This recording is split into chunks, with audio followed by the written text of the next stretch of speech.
No matter how bad what's about to happen may seem, Norman Morris says there were even more mice on his farm just a couple of weeks ago. You couldn't put a pin between them. The ground was just shaking like that, moving with mice. The mouse plague that spread across 3 states is costing farmers millions, if not billions of dollars in lost crops and feed for stock. For Morris, it comes on the heels of a devastating drought. You're nearly down on your knees and praying for rain, and it did rain. And we got up and into the crops, sowed them, looking real good, ready to harvest, and then little mice sort of poke their heads up and say, I'm going to help you too. Mouse plagues tend to happen here every 10 years, but this one appears to be a lot worse. There was a lot of food in the system because it was a good crop, and then we've had a mild, moist summer, and so instead of breeding slowing down through the summer as it gets really, really hot and dry, they've just continued to breed.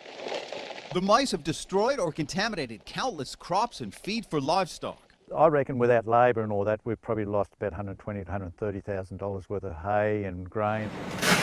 Much of Morris's day is spent spreading tens of thousands of dollars worth of mouse bait across his property and emptying traps. In some cases, farmers say, it's almost like the mice are actually following seeders, waiting for those grains to be put into the ground.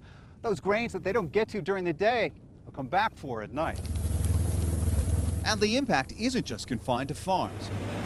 Mice rip through most of the items here that weren't stored in plastic containers, even disposable diapers. We have lost maybe over 50 to 60 grand of stock.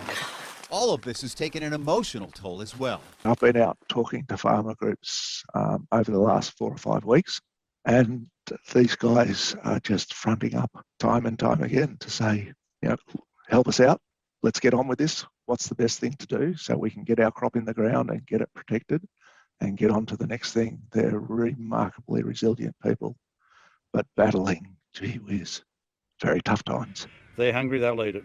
Morris is hoping for a cold, wet winter to help reduce mouse numbers. Otherwise, he believes, as bad as this seems, things could get much worse again during the spring breeding season.